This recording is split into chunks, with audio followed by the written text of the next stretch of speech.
Hey everybody, this is Doug, your realtor here. Thanks for letting me pop into your world again. Friday, March 5th. Man, March is already here. Older I get, faster it goes. I know I say that too often, but that's just the way it is.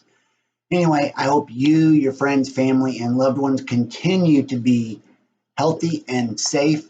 Hope you all had a great week this past week, and I hope you have a lot of fun plans or a great weekend planned this upcoming week. Missed you all last week. I had a pretty lengthy dental appointment and just didn't get around to it. Plus, I was Novocained up a bit.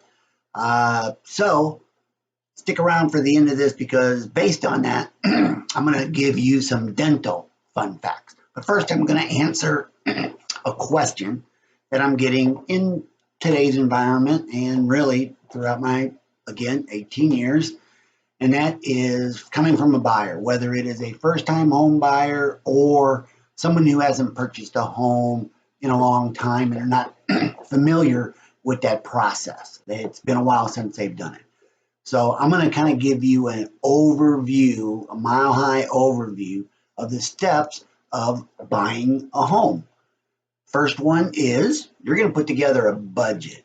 If it's just yourself or your significant other, start jotting down what your income is, money coming in and money going out. That is really important because you need to stick to your budget, no doubt about that.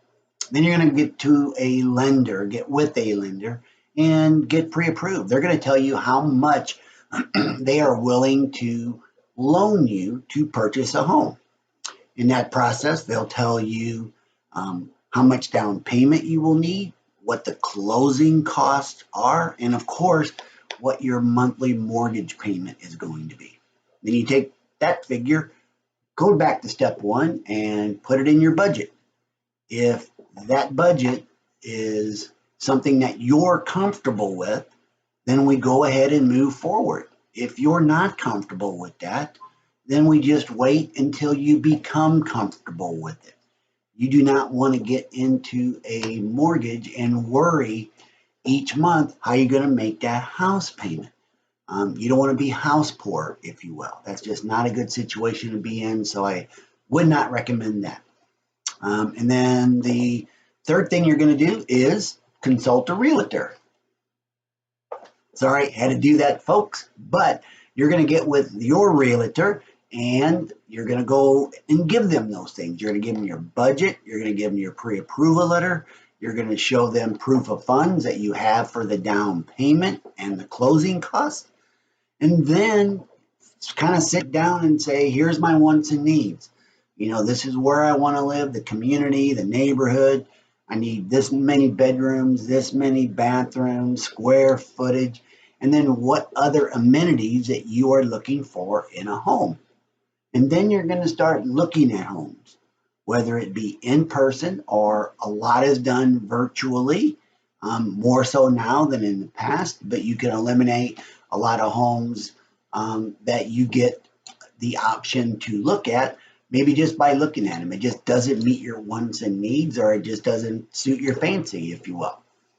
Okay, once you see the ones that you like, you're going to schedule an appointment to go out there and take a look at it.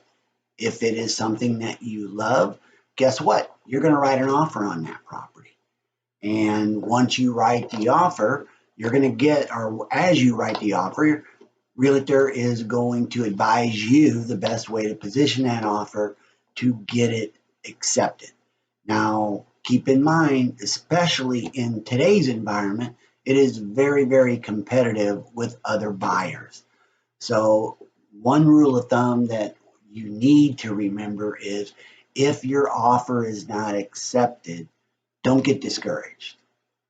It just wasn't meant to be. We will find you a home. Heck, it might even be and probably will be even better than the one you might have lost out on. We're not going to go that way. We're going to go with your offer was accepted. This is exciting at this point, right? Sure it is.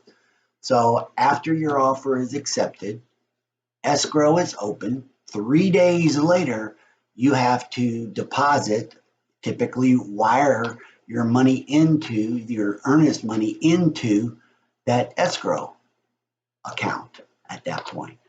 And then you're going to start doing your due diligence and all of your and my inspections on the property to make sure it's mechanically and structurally sound.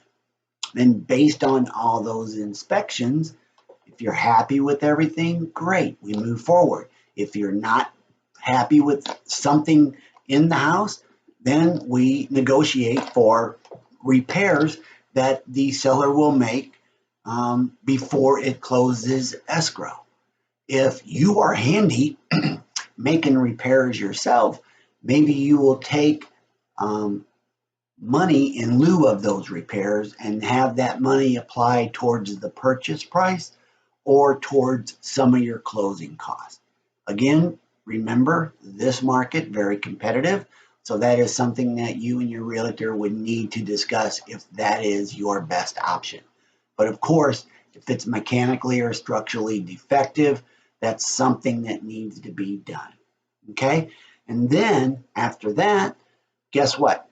You are literally waiting for escrow to close. Get all your ducks in a row, prepare for your move-in date, contact the local utilities and the postal service for mail to be forwarded to your new home address. And just remember that close date is something that all parties involved are shooting for. It's not 100% set in stone on this day. The house is no longer theirs. The house is mine. That can move a little bit. So just be aware of it when you make those arrangements. Okie doke. And then that's it. Move-in day comes. We hand over the keys.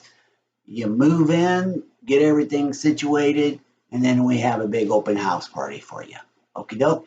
How's that sound?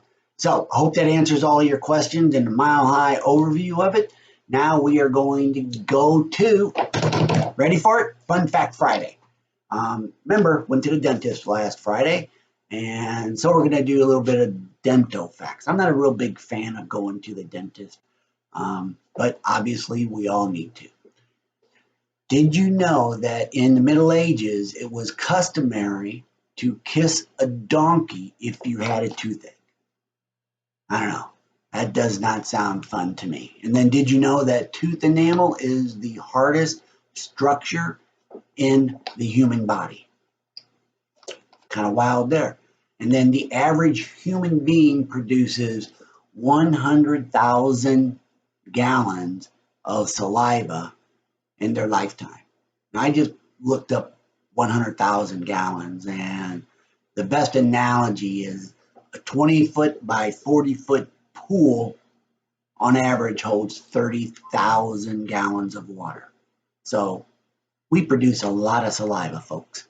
And then did you know that most people prefer blue toothbrushes over red toothbrushes? Check mine. I don't own a red one or a blue one. I guess I really am different.